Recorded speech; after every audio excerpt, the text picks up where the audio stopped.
They cut down my trees for a better view, so I removed their only shade, completely legally and with a smile. Not a threat, not a complaint. Just a permit, a contractor, and perfect timing. I'd planted those trees myself. 12 years ago, a row of mature oaks along the shared fence line. On my side, rooted in my soil, maintained at my expense. They gave my yard privacy, kept my house 10 degrees cooler in summer, and apparently blocked the sight line. My new neighbors wanted from their back deck to the lake behind our street. They didn't ask me to trim them. They didn't knock on my door. One Monday morning while I was at work, they hired a crew and cut every tree down to the stump.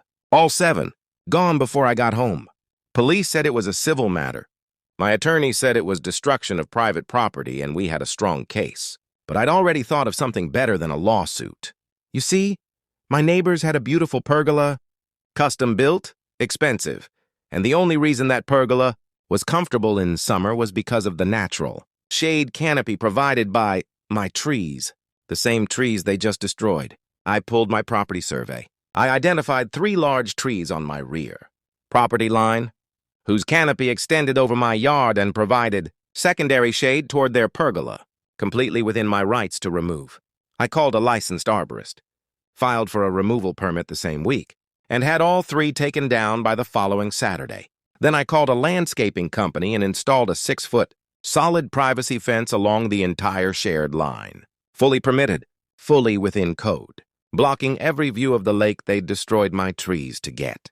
Their pergola became unusable by June. Direct afternoon sun, no canopy, no breeze, no view. Their back deck sat empty all summer. I watched from my new fence line with iced tea and absolutely zero regret. They came to talk twice.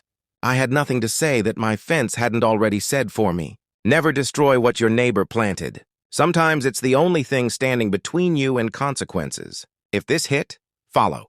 There's a lot more where this came from.